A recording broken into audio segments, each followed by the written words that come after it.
Hi folks, Brian Kane from the Pole Barn of Bad Decisions and Broken Dreams, where the coffee's always hot. Not so much. But it may stay hot for a little while, so we're going to get to work on the 1966 Chevy Nova this morning. We'll get you inside, show you what's going on, and we'll get to work. Sit back, relax, get yourself a nice cup of brake fluid, and enjoy the video.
So now what we're going to have to do is we're going to have to get that alternator installed, or at least in place, so we can figure out where all our components are going.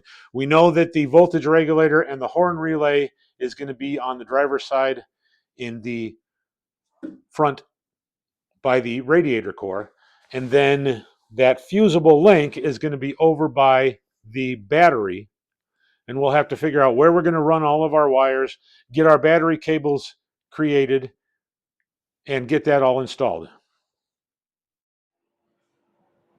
Well, we're finally going to get the alternator installed on the engine, but we've got to take off the bolts that are installed. So bolts are right down here. Sorry about the camera angle, but that's as close as I can get at the moment.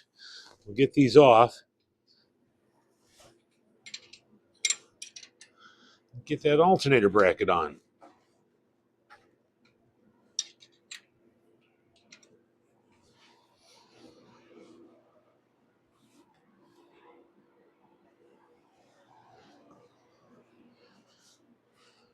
We have our bracket here ready for installation with the appropriate size bolts. Maybe that might be too long. That'll probably work. Depth. Depth is that far.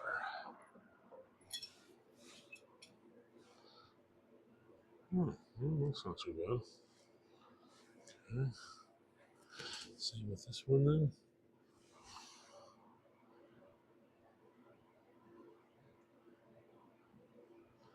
Any more? Yeah, just like a longer one. We're over here checking a slightly longer bolt to see if that will work a little bit better. And we're going to check our depth with a screwdriver on our threads and just see how much we have. Oh yeah, that's plenty. All right, so we're good. Going to be all right there. Sure hope so.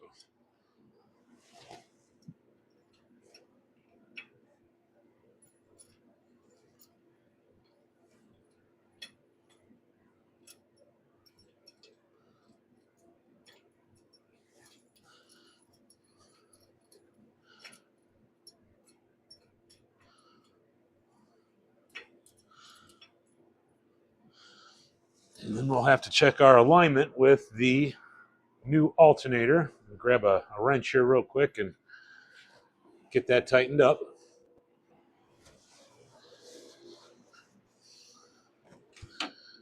Get in here. If you can hear the heater today, it's about 4 degrees here in Michigan. So we've got both the heaters on keeping the pole barn of bad decisions and broken dreams nice and warm so we can do some work.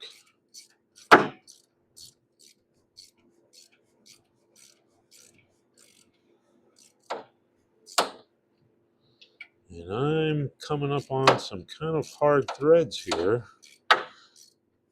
making sure that we don't go too far into the block. No, that'll work. Okay, the second one tightened up. And we'll get you in here and show you that installed.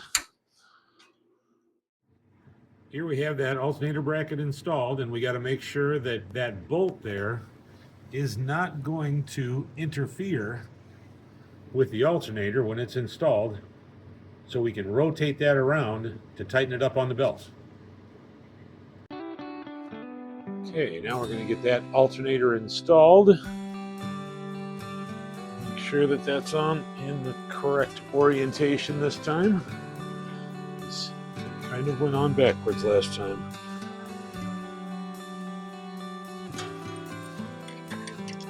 Sorry about my head, but let me get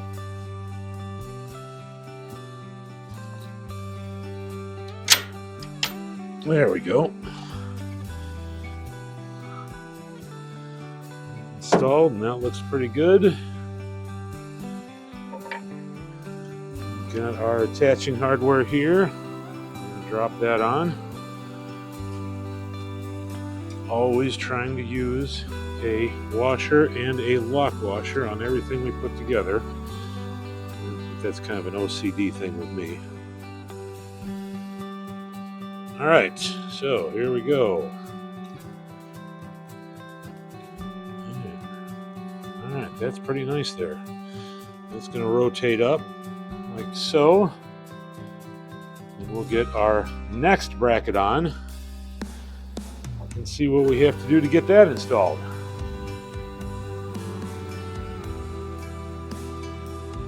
We had to go back and check the original photos just to make sure that we are putting this bracket on in the right spot, and that's going to that hole. Let's see how that works.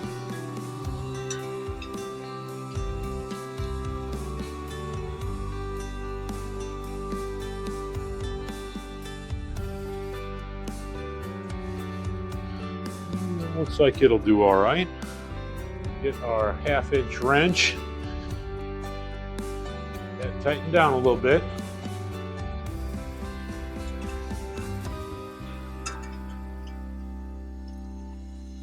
Make sure our bolt isn't too long here.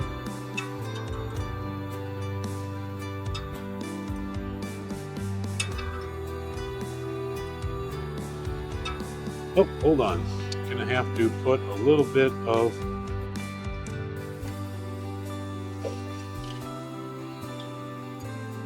we need to put a little bit of sealant on that bolt in case that bolt runs into one of the cooling galleries. You don't want coolant coming out when we go to run the engine. Hold on just a moment here. I'm going to grab some sealant. We've got a little bit of thread sealant on there to make sure that we don't have any coolant leaking out. We'll get that put on.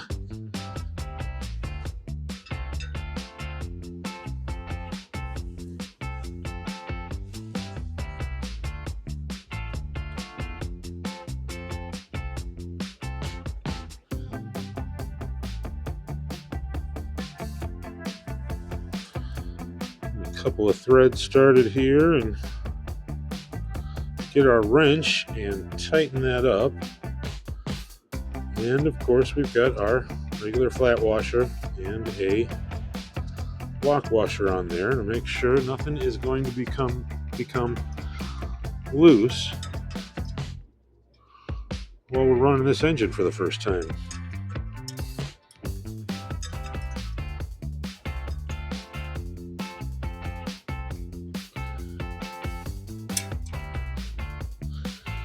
Put our belt on and just make sure that that is going to be in the right place, because there's only one bolt holding this on. She rotates. So when I rotate this alternator up, it needs to come down here in a position like that, like so, so that the slot in this bracket lets that alternator rotate here. Hope you can see that. Give me just a moment here. We got to get another bolt for tightening on that alternator. So we found all the right bolts and the washers we needed, and we've got that alternator installed. Just going to tighten that up now.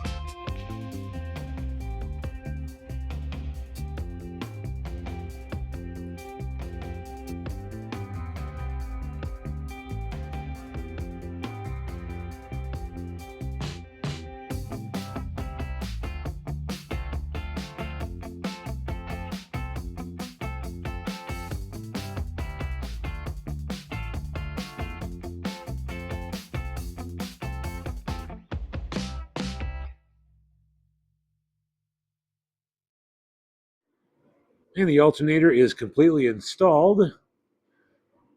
So now we can start making up our battery cables and other connections to get that and the voltage regulator, which is going to be installed right there, all taken care of.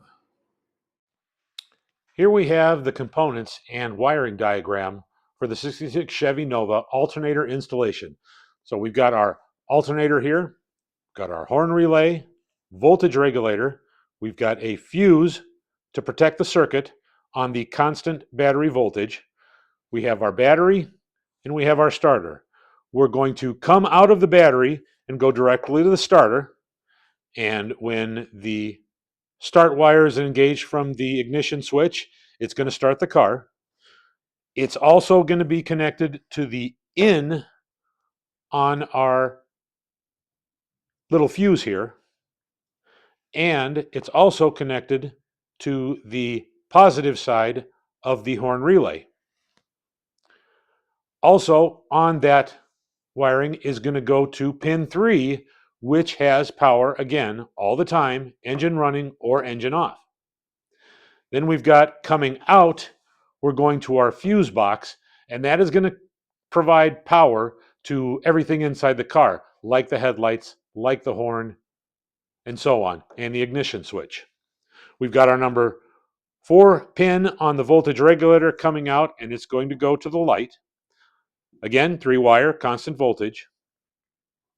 2-wire is our sense wire going to the R terminal on the alternator, and then our field or F terminal going to the F terminal on the alternator as well. And that's how I've decided to wire up the alternator with the voltage regulator and the original horn relay on the system.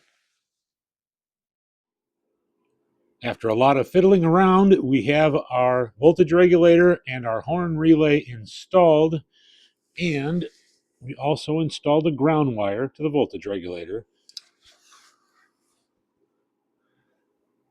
The alternator is installed. We put a ground wire on that, which goes over to the body for ground, and then down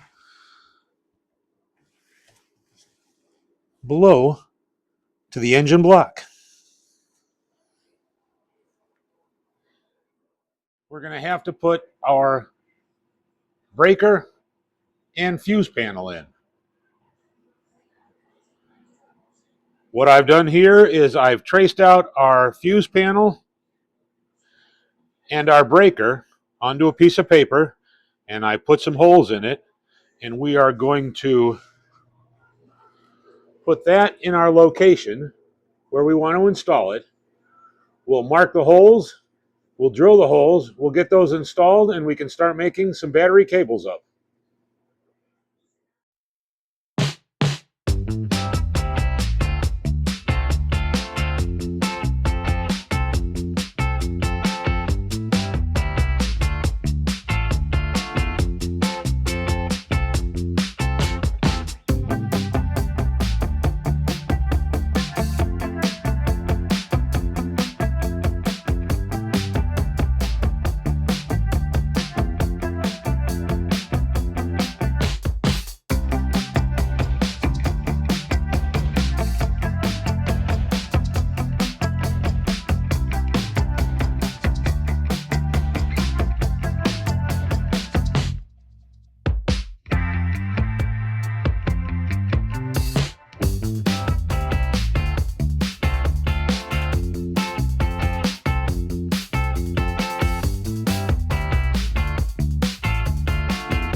Hi, folks. Welcome back to the pole barn of bad decisions and broken dreams, where the coffee's always hot.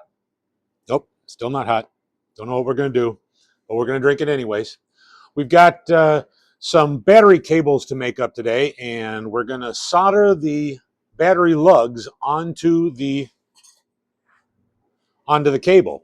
And what we're going to do is we're going to take some soldering paste, and we're going to put soldering paste inside of our lug.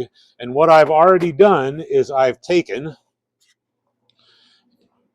some sandpaper and I've cleaned out the battery lug because it was a very shiny surface in there. And what I want some little scratches in there to hold on to that solder and keep that battery cable in. So we'll get you in here and we'll get this soldered on, and then we'll figure out how long we need it, and we'll solder the other end in.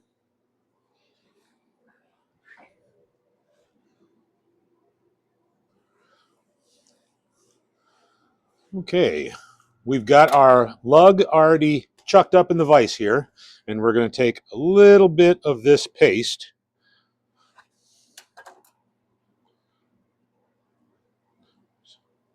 About a BB size is what I'll usually use, and just kind of wipe it in there. And so when that heats up, we've got that soldering paste in there. It's a flux paste is what it is. And we'll light up our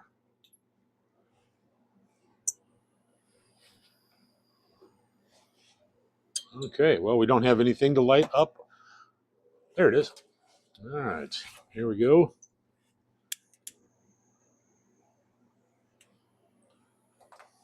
We've got our solder here. We've got our cable on the ready to put that in when we need that. We'll start warming that up, and that paste is going to melt in there.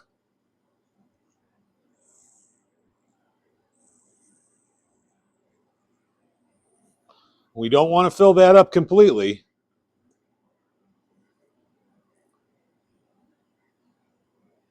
because we don't want it to overflow. So we've got that in there. Got our battery cable on the ready. We're going to warm that up, and as soon as we get a puddle in there, we're going to put our battery cable near it to warm it up a little bit as well.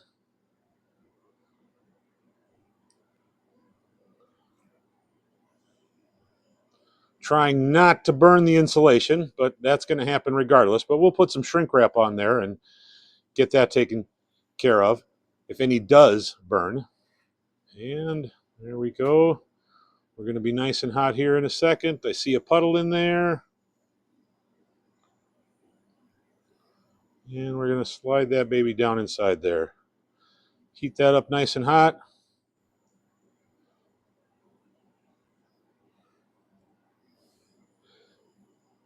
And that solder is going to tin into the wire.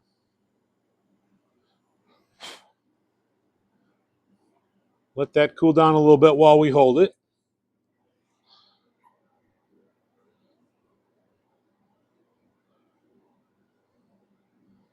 And that should be it for that. We're going to give that a good pull. Make sure we've got a good connection. There, we can take that off and let that cool down a bit. And I've got one strand here that didn't make it into the lug, so I'm going to take a small pair of nippers here and get rid of that. We don't want that thing sticking out and causing any problems.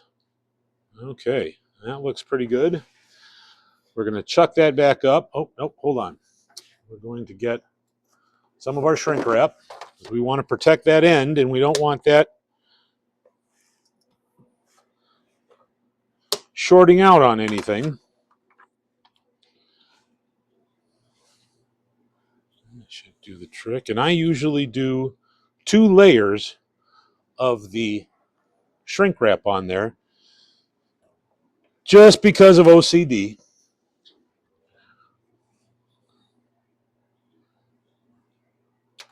Cut that to size.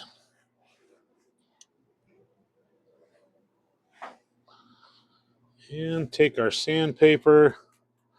Make sure we don't have anything on there. Get that crust off of there from heating that up. I'm going to slide our shrink wrap on, which will go all the way down. And we may need to use a little bit larger size piece of shrink wrap here in the end, but this should do the trick unless it gets too hot. That looks like we're going to have to get a larger piece of shrink wrap. That one's a little on the small side. So we'll go to the larger size here and cut a nice piece off.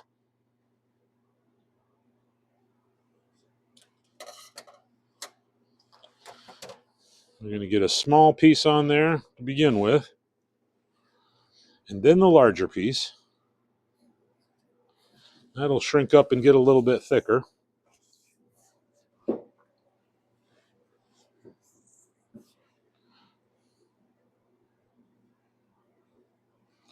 There we go. See that there? That'll protect that. We'll shrink that up.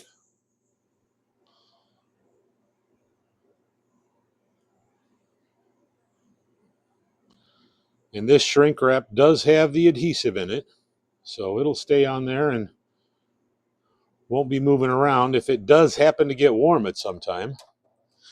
We get our larger piece here. I'm going to run that down.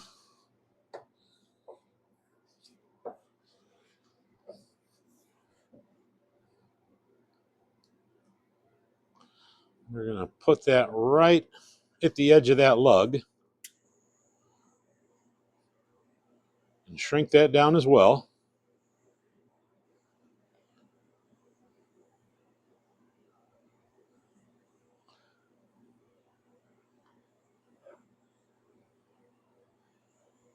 There, and that looks pretty sharp there. We will grab another piece, our second piece, and I just used that first piece because I couldn't use it in anything else, so we just protected that lug a little bit more. And we'll put this thing on, slide that up. Here we go. And we'll shrink this one down.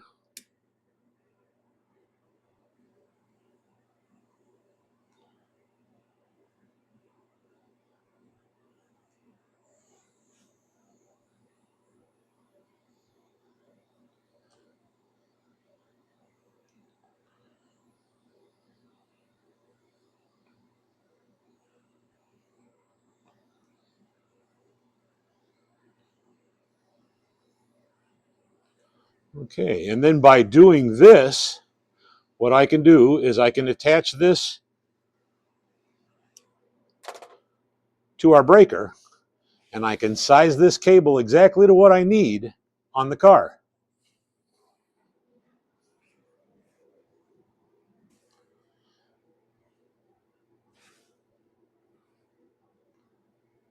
And here is a nice look at that cable, all protected. We're over here on the car now. We've got our battery cable, and that is going to get connected to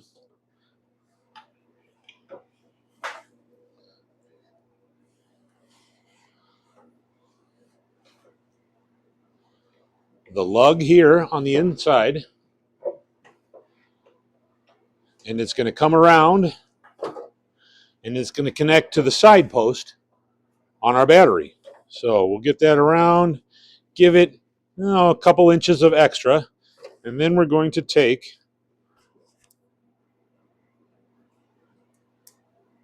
and mark our cable where we need to cut it. So that sits in there nice. We'll take that out, we'll cut it, and we'll get that other lug put on there, double check my sizing. It looks pretty good. We'll get that put on there and we'll be right back.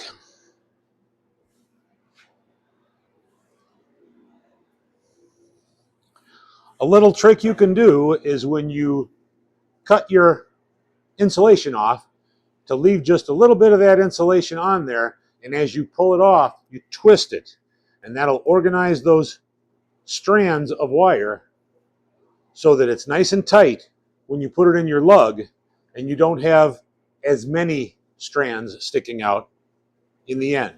So, and then that comes up nice and tight. We can drop that down into that lug with that hot solder. It'll tin this wire, and it'll stick to that lug that we've sanded off.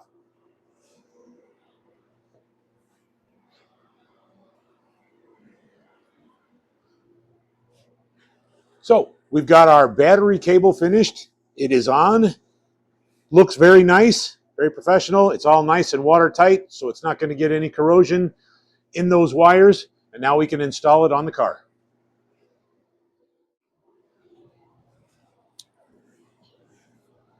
Okay, now that we have our first battery cable that goes from the breaker to the side post on the battery, now we've got to go from the output side of the breaker all the way around the radiator support, around the inner fender well, and then over to the alternator. So we've got our battery cable here. We're going to size it up. We're going to put our first lug on and then run it around and get an exact measurement of how long we need it. We'll cut it off and do the same thing, put another lug on, and we'll have that battery cable completed.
Hi, folks, and welcome back to the pole barn of bad decisions and broken dreams, where the coffee's always hot.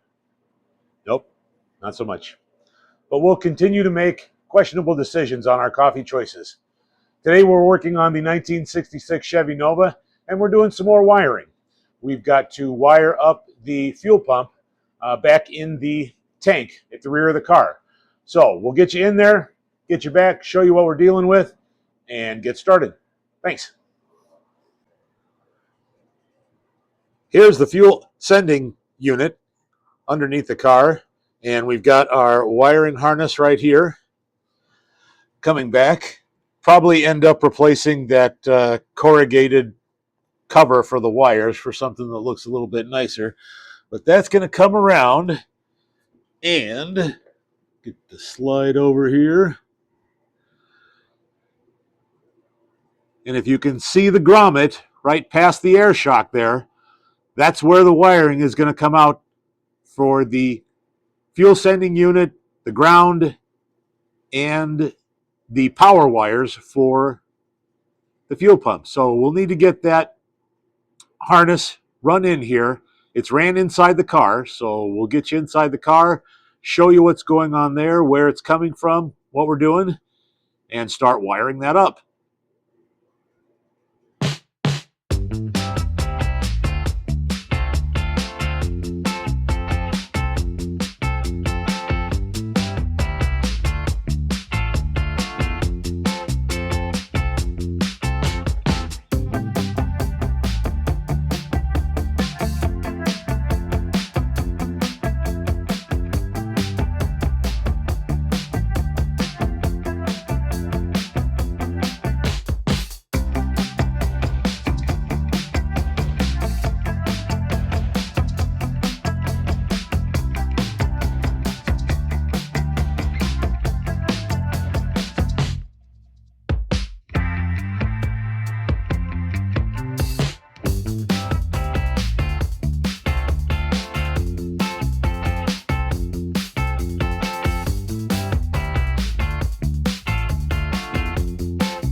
Here we have our instructions here, and the way we're going to be wiring up the fuel pump on the 66 Nova is we have our male side of the harness that came with the fuel pump.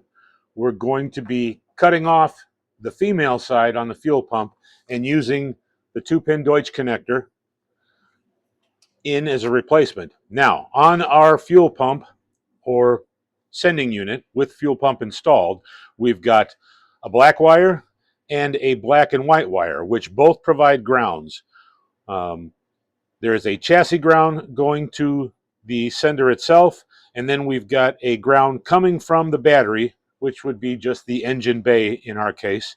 And we're going to bring that back on the harness that we have for the power feeding that fuel pump.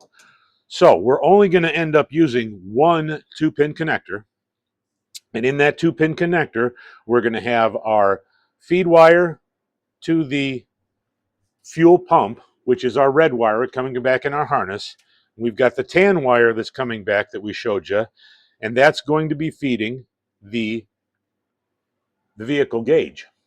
So the two ground wires will just connect to a chassis ground, and then the pump ground will come from our harness. This is the 4-pin weather pack connector that is currently installed on the fuel pump, and we'll be cutting this off the fuel pump and using this 4-pin connector in the engine bay where it'll be protected enough. And this is a decent weather pack connector that'll be nice to put in the engine bay and use in a different location. We're underneath the 66 Nova, just ahead of the fuel tank, and we've got our, let's see if I can get you in there. We've got our wiring harness coming from the engine bay, as well as our tan wire that's coming for the fuel sending unit. And we're going to bring that to the rear where the harness is. Get this situated here. And here we have our wiring harness. This is the female side of the weather pack connector, and we're going to be removing this corrugated wire protector off of here and getting rid of that. We're going to cut the wires probably somewhere in the area about here, so we've got some nice leads on it. And we'll, like I said, we're going to be using that in the engine bay, and we'll put our 2-pin Deutsch connector here, and then we also that will have all of our wires. And we'll take our chassis ground and go right to the chassis, and then we'll use our ground and our power wire to go right into the fuel pump. That tan wire coming from the gauge is going to be connected to the purple wire right here. I'll get a tripod down here and try and get you a halfway decent look on what we're doing when we're cutting everything off, shortening it, and making all of our connections. I want to do a little bit of a test on our wiring. We've got our wiring harness here. I have this center wire crimper that I'm going to use for the Deutsch connections. And I want to see if that makes a good connection or we have to solder it and see what happens. So we'll take a look at that, see what that does.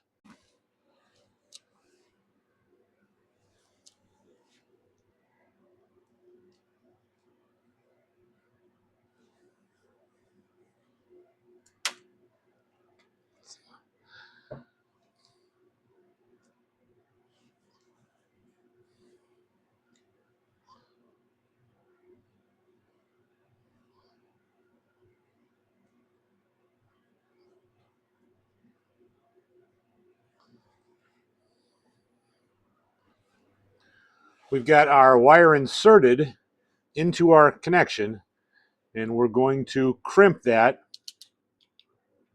to see if that will hold that wire, and it does not. Doesn't seem to crimp it enough to hold that wire in there. So we're going to get another tool and see if we can do a better job at keeping that wire in our Deutsch connection.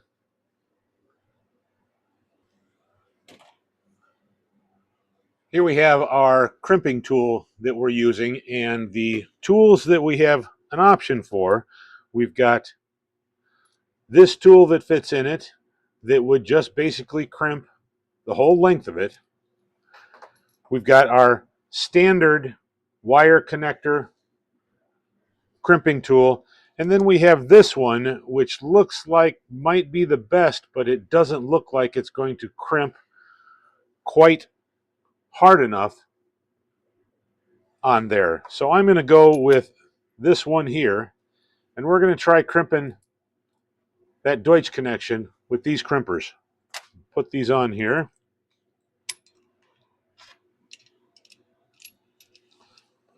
And those just slide right down. It's a nice crimper. You can see how that works. And I think we're going to be using this size right here. So we'll get this put in there.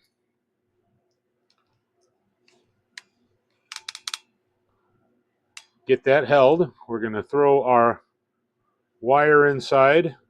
And I'm not going to be too worried about stragglers here. I just want to get the wire in here and see if it'll hold. And give that a good crimp. And then give it a tug. And then you can see what that crimp does right there. And I think that one is going to be the one we're going to use to get these pins into our Deutsch connector. I went ahead and crimped that just a little bit further, so I had 2 crimps on there, and that seems to be nice and tight, and it's not going to come out of there. So that is the one we're going to use.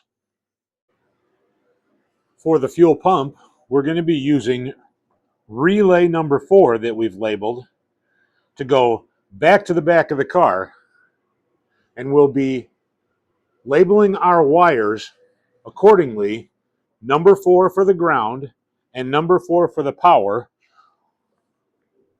with our wiring markers. So being OCD, I've got every wiring tool I can think of that I'm going to need underneath the car, because getting up and down off of our creeper is going to be a royal pain in the keister, because I'm an old fart, and getting up and down all day long can be a little painful at the end of the day. We'll get you down underneath the car, throw this on time lapse, and hopefully it'll be a quick video of me fumbling around and screwing this operation up.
the last thing that needs to be taken care of is we have that chassis ground wire that goes over.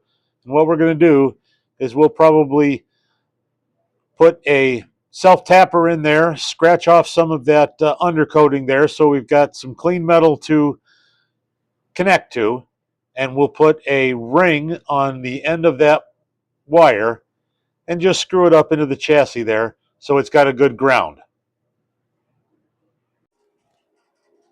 First thing we need to do is we need to enlarge our hole down here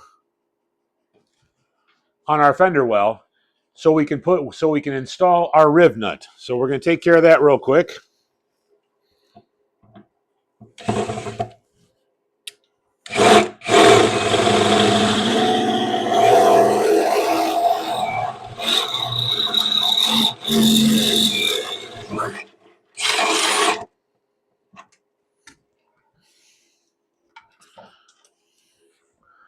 There, we've got our hole enlarged, and now I'm going to take and sand that off a little bit and get that looking nice so we have a good clean ground to our fender well. All right, get this cleaned up a little bit here.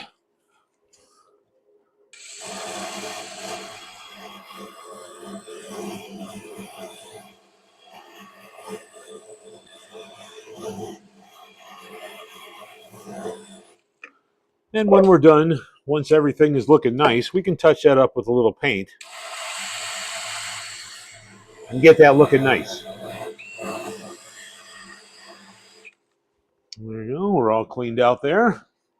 Get our riv nut tool and get that installed. And we've got our riv nut tool here with our riv nut installed on the mandrel. We're going to put that in.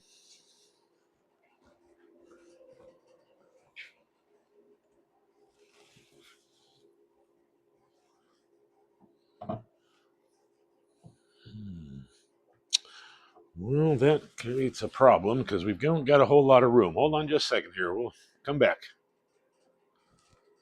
Just had to get the right angle on that riv nut tool so we can install that and make that nice and tight. Well, I'm going to need something here to help me out because I'm right up against the radiator here. I'm just going to pop that on there to give that a little bit of, we're nice and square, and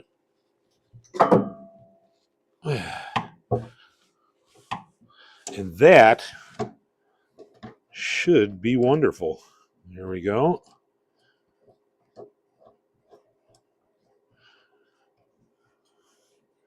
Sometimes the riv nut installation tool, being so big, gets a little bit tight when you need to go install it.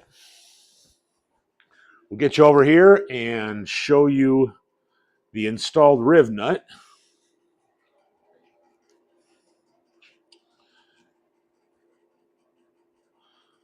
And there's our installed riv nut. And we've got our bolt here that we can thread in. Make sure we've got good threads there. Now we can install a good ground to the fender well and get good grounds to all of our components. Well, folks, that is going to complete this video on wiring the 1966 Chevy Nova. I want to thank everybody for staying till the end. I appreciate it. Appreciate all the comments that come in. If you see anything that doesn't look right or you don't agree with, definitely put that down in the comments. I'm always looking for constructive criticism on my videos. If you've got a way that I can make my my videos better, that would be fantastic. Appreciate it. Put that in the comments. Please like and subscribe. That gives us the abilities to create more, the ability to create more videos that you can enjoy. Thanks, and you folks have a good day.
folks, Brian from the pole barn of bad decisions and broken dreams, where the coffee's... I don't even have any and it's not hot. Anyways, I just wanted to take a few seconds and thank you for stopping in and enjoying our videos. I'm really having a good time making these videos. If you have a moment, please like and subscribe. And until next time, thanks for stopping in.